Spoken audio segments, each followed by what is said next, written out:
Next up, Liz's pièce de résistance. We are going to start by opening up the clams. This is a fish stock that we made earlier. It's made from the heads and the bones from the emperor fish that we caught this morning. And this goes straight in, boiling hot pan. The clams are the most important part of this dish because that sea saltiness that they release is really important. It is actually, it's derived from a Spanish dish. It's a Spanish dish. It's got wine, cream.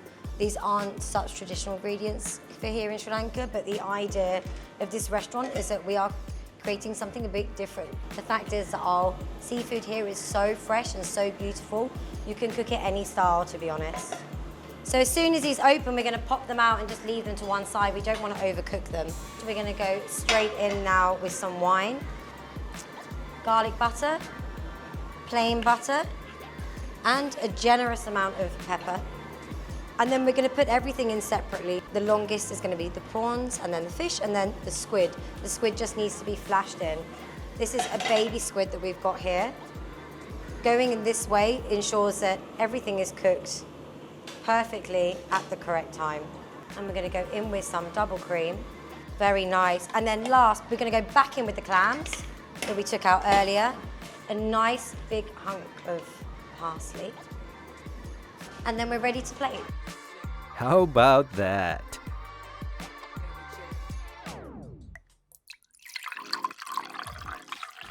Cheers. Cheers. What a Welcome. pleasure. Thank you. Welcome to the greatest fishing village in Sri Lanka. That was mind-blowing, but out of the chaos, you brought order right here. So let's dig in. Wow, look at these beauties. Oh, you're going hands-on. Let's do it. I love it. Wow. It's so sweet. Yeah. It's succulent. Oh, And can you feel the crunch? It's so fresh.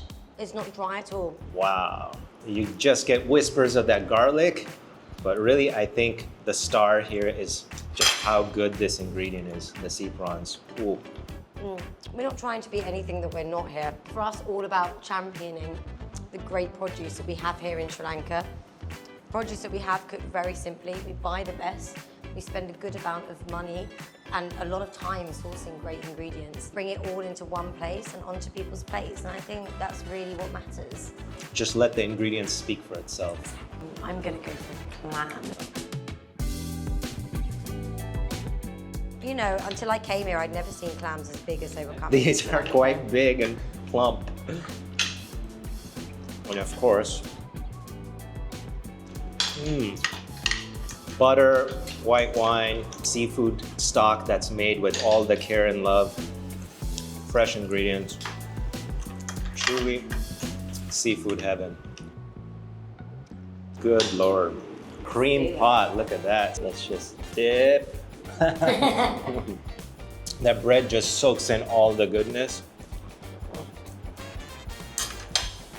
Whispers of garlic, whispers of that white wine, nice base of that stock. And of course, as is the theme here at Club Ceylon, you let the ingredients speak for itself. Some fantastic Sri Lanka black pepper in here as well. Now you've been living in Sri Lanka for how many years? It's been 5 to 6 years now, coming on to 6 years. Has it been a big culture shock coming in from London? You know, because I've been coming here all my life to see my family, the culture not so much, but in terms of trying to run a business out here, it has been a lot harder than I thought. It's not like London, you can't just pick up the phone and order ingredients and expect them to come to your door. You really have to work hard to get the good stuff here. And yeah, it's actually a lot of the foundation of what we do. You mentioned how, you know, in the market it was like we were all brothers and sisters. It's because I am every morning in this market for as much as I can manage. I will only buy the best of the best. And if it's not there, then we will just take it off the menu. You just won't serve it. Go with what's caught, what's fresh, and yeah, just work around that. How about that? Club Ceylon's European take on Sri Lankan seafood bounty is a combination I can totally get behind. Believe me, this is one restaurant in Sri Lanka you do not want to pass up.